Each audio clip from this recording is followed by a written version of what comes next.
Está na hora da entrevista do dia com Luciano Penteado. Bem, vamos falar agora sobre o projeto de lei que restringe o uso de telefones celulares e tablets nas escolas aqui de São Paulo. Eu converso com a autora do projeto, a deputada estadual Marina Elou da Rede. Deputada, boa noite. Muito boa noite a todos que estão nos acompanhando. Boa noite. Deputada, a senhora como autora do projeto, qual tem sido o feedback que a senhora tem recebido de colégios, de escolas e principalmente dos pais e dos alunos com relação a esse projeto de lei que ainda depende, de uma regulamentação para entrar em vigor aqui em São Paulo? Ele foi aprovado de forma rápida na Assembleia, se comparado ao trâmite legislativo.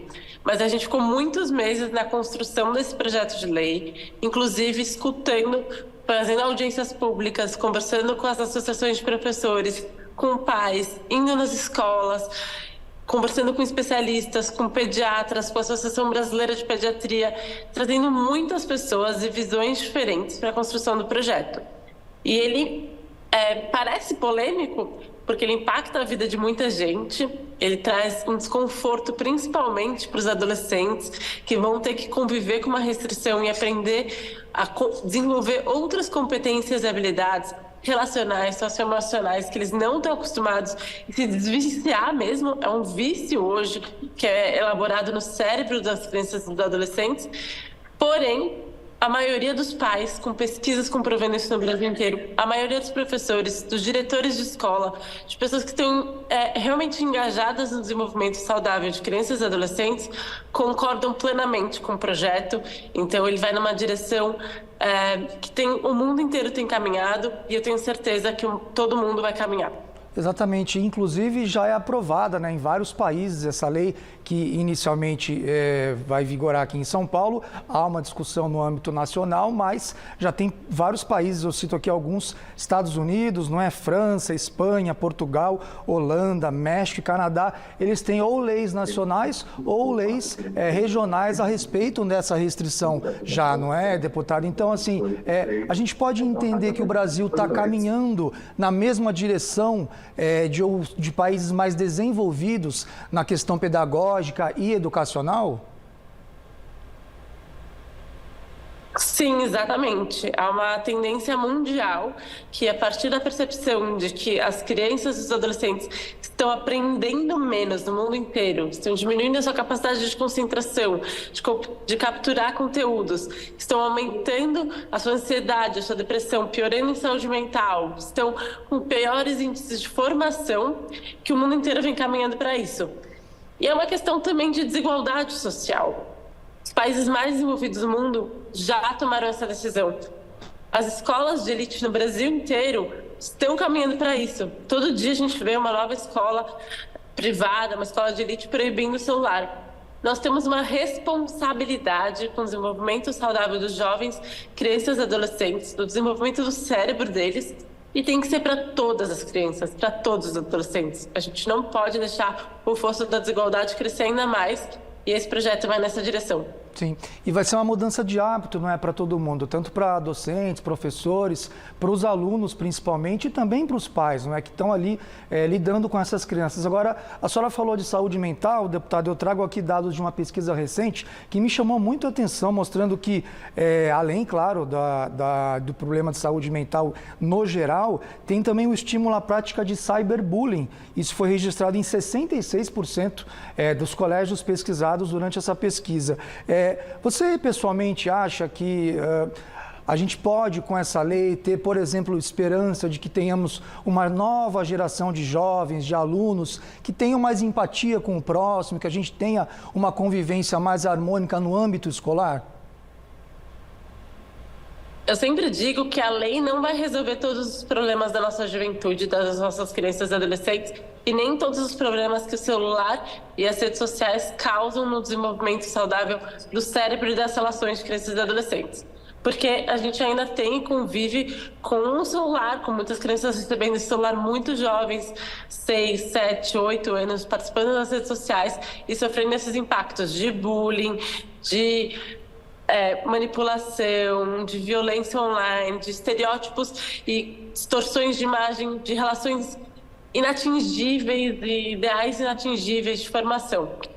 Porém, o celular livre nas escolas, as horas preciosas, podem ajudar essas crianças a desenvolverem competências e habilidades para lidarem melhor com tudo isso, se tornarem mais críticas e terem um espaço livre para desenvolverem outras coisas, desenvolverem relações, olho no olho, criatividade, iniciativa, resolver os conflitos pessoalmente. Isso é muito precioso e eu tenho esperança que isso estimule conversas em relação à sociedade como um todo sobre qual é o melhor momento de oferecer o celular, qual é o melhor momento de oferecer redes sociais para crianças e adolescentes.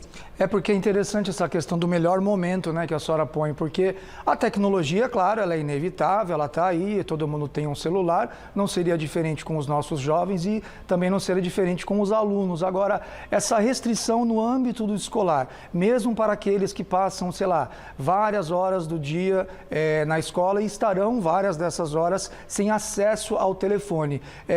Haverá espaço, na sua visão, para que dentro do colégio ou da escola também floresçam ou haja mais espaço para a ampliação desses temas pedagógicos que de repente não são feitos hoje justamente por causa do celular, ou seja, convivências em grupo, atividades físicas, por exemplo?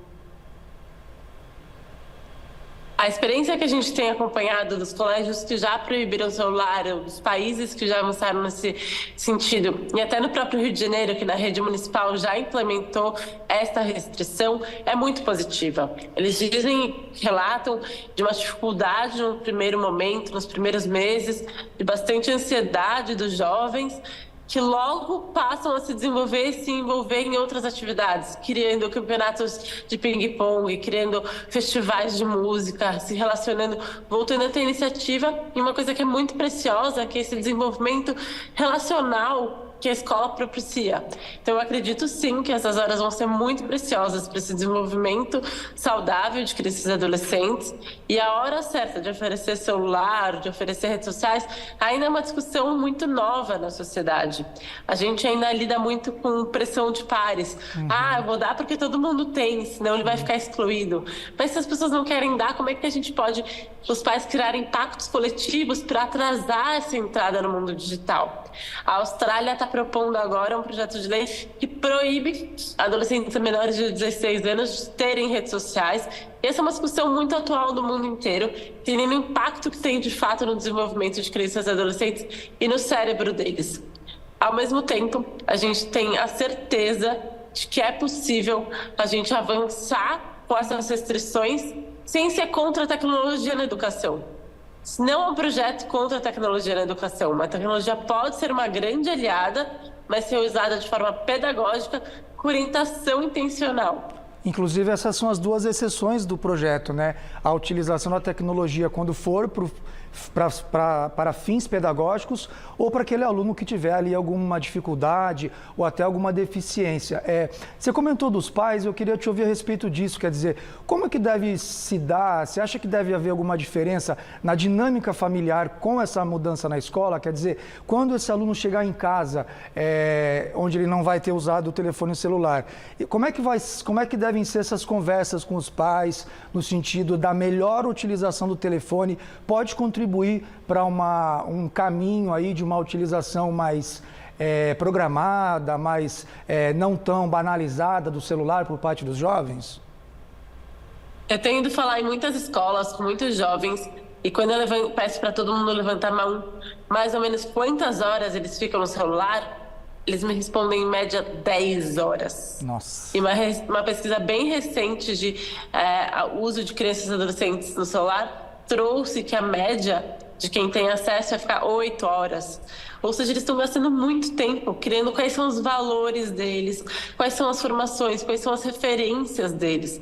E a gente está com uma geração de pais super protetores, que não deixam na padaria sozinho, não deixam na rua, que tudo é perigoso, mas que a gente é bastante negligente no mundo digital. A gente nem sabe quem os nossos filhos estão assistindo.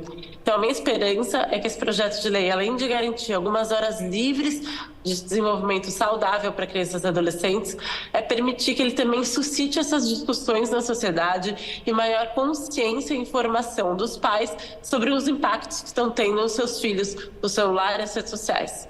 Agora, deputada, o que diz o projeto de lei especificamente sobre a fiscalização? Quer dizer, vai ficar a cargo dos colégios e escolas em si? Os professores devem receber algum tipo de treinamento no sentido de lidar melhor também com essa nova realidade? A expectativa é que a Secretaria Estadual da Educação, por designação do projeto de lei, é a responsável por regulamentar por meio de decreto a lei, garantindo exatamente como será a implementação. Mas a ideia é que, ao permitir que os alunos armazenem o celular num lugar seguro no início das aulas e só peguem no final, é desonerar o professor de ficar o tempo inteiro tendo que fiscalizar isso. Hoje, como funciona? Os professores ficam a aula inteira: desliga o celular, fulano, não mexe no celular, não pode mexer no celular agora, eu tô vendo você mexer no celular na mochila, ciclando o seu celular. Isso distrai muito o professor, distrai muito a dinâmica da aula, e isso onera o grupo e, ao mesmo tempo, o próprio aluno fica o tempo inteiro querendo ver. Porque o vício da dopamina é: será que chegou uma notificação? Será que alguém falou alguma coisa? Será que chegou alguma estrelinha? Será que alguém em algum ponto? O que será que está acontecendo? E isso já cai 40% a concentração dele na aula. Então, o projeto de lei prevê desonerar o professor ao permitir que os celulares sejam armazenados na entrada até na saída. E a nossa expectativa é muito positiva para a implementação, porque os principais aliados são quem estão os mais interessados para que isso se torne realidade: os diretores de escola, os dirigentes, os professores. Eles querem que os alunos fiquem sem o celular, porque eles estão vendo quanto está fazendo mal para essas crianças e adolescentes, e eles vão ser os principais parceiros na implementação do projeto. Vocês chegaram a considerar, durante a elaboração do projeto, o componente de talvez de ansiedade por parte dos jovens, já que você comentou do vício, né? É um vício até para a gente, para nós que somos adultos, não é? Chegou-se a ser considerado essa dificuldade inicial por parte dos jovens de ficar sem o aparelho? Sim, é uma questão que a gente trabalhou bastante com a Secretaria de Educação, de prover meios e discussões importantes para apoiar esses jovens e adolescentes, ao mesmo tempo que o projeto que está sendo discutido foi aprovado na CCJ, na Câmara Federal, prevê que as escolas criem mecanismos de apoio aos adolescentes e crianças e adolescentes em abstinência, mas a experiência no mundo inteiro mostra que se for aos poucos, é muito mais difícil de estar certo e os efeitos colaterais são muito piores. Certo. Com uma determinação brusca e a garantia de que fique algumas horas por dia sem, os resultados são rápidos na adaptação dessas crianças e adolescentes. Ok, conversei aqui com a deputada estadual Marina Elou, da Rede, deputada autora do projeto de lei que restringe o uso de aparelhos celulares nas escolas aqui em São Paulo. Deputada, muito obrigado pela entrevista e até uma próxima. Muito obrigada, é um prazer poder falar do desenvolvimento saudável das crianças e adolescentes. Eu peço desculpas aqui pelo fundo, pela movimentação que a gente está em trânsito, mas é um prazer poder parar para falar com vocês. Desejo a todos uma boa noite. Boa noite. É com você.